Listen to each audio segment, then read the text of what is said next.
शारदीय नवरात्रात अश्विन शुद्ध प्रतिपदा ते अश्विन शुद्ध नवमीपर्यंत देवीची उपासना केली जाते। या 9 दिवसात देवीच्या विविध रूपांची पूजा व अर्चना केली जाते। 9 रात्री आणि 10 दिवसांची ही अखंड पूजा असते। या नवरात्रींमध्ये उपवासाचं सुद्धा खूप महत्त्व आहे। आजच्या या नवरात्री विशेष भागामध्ये अत्यंत हेल्दी अशा उपवासाच्या पदार्थाची हेल्दी रेसिपी आम्ही तुम्हा सर्वांसाठी घेऊन आलो आहोत। वेलकम टू मयूदिका रेसिपीज मित्रांनो, आजच्या या भागामध्ये तुम्हा सर्वांचं खूप खूप मनापासून स्वागत। त्यासाठी इथं आपण चिमूटभर मीठ पाण्यात घालून 4 बटाटे उकडायला टाकले आहेत। एका मिक्सिंग बाउलमध्ये 125 ग्रॅम राजगिरा आणि 50 ग्रॅम साबुदाणा पीठ एकत्र करून थोडं पाणी घालून आपण याची पोरिंग कन्सिस्टन्सी वर येईल इतकं पातळ आपल्याला याचा बॅटर तयार करून घ्यायचं आहे। मिक्स करताना थोडी विशेष काळजी घ्या, साबुदाण्याच्या पिठाची गुठळी बांधली जाता कामा नये।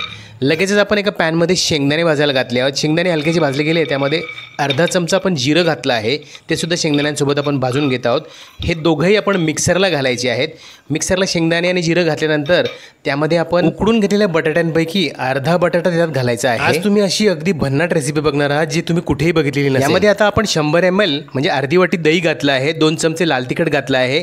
दही जर आंबट असेल तर तुम्ही त्याचं प्रमाण थोडं अजून कमी करू शकता। तिखटाचं प्रमाण तुम्ही तुमच्या आवडीनुसार कमी जास्त करू शकता। याला मिक्सरमध्ये आपण छान बारीक असा फिरून घेणार आहोत। एकदम झकास असा चटपटीत हा मसाला आपण तयार करून घेतलेला आहे। एका जाडबुडाच्या पॅनमध्ये थोडंसं तेल घालून आपण हा सगळा मसाला मस्तपैकी परतून घेणार आहोत। मित्रांनो, तेलामध्ये मसाला परतायला घातलाय तोपर्यंत तुम्ही चॅनलवर नवीन असाल तर चॅनलला सबस्क्राइब करा। माझ्या रेसिपीज तुम्हाला आवडत असतील तर लाईक आणि शेअर पण जरूर करा। इथे आता आपण चवीनुसार मीठ घातलंय आणि यामध्ये आपण मिक्सरचं भांडं विसळून घालायचं आहे, जेणेकरून आपले हे मसाले करपत नाही आणि भांड्याला लागलेला मसाला सुद्धा वाया जात नाही।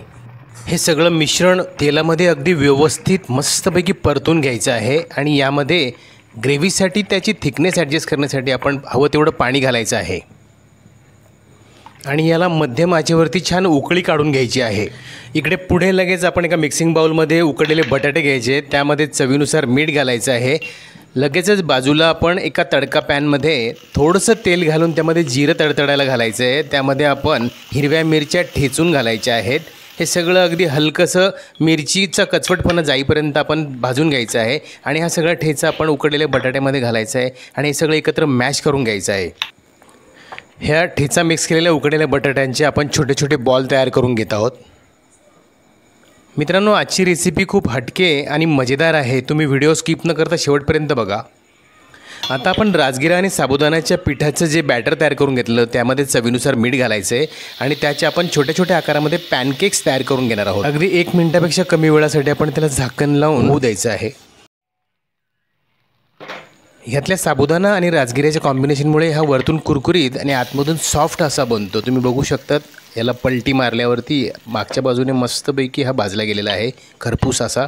दोन्ही बाजूने आपण त्याला आलटून पलटून भाजून घ्यायचं आहे आणि अशा पद्धतीने आपण छोटे छोटे पॅनकेक्स तयार करून घ्यायचे आहेत। तयार झालेल्या गरमागरम पॅनकेक्सला आपण एका प्लेटमध्ये अरेंज करूयात। त्यावरती आपण ते बटाटाचे तयार केलेले बॉल ठेवायचे आहेत आणि हे दोघांनाही आपण तयार केलेल्या ग्रेव्हीमध्ये डीप करायचं आहे। डीप केलेल्या ह्या ग्रेव्हीमध्ये हे अगदी मस्तपैकी भिजतात आणि ते खाताना खूप मजेदार लागतात।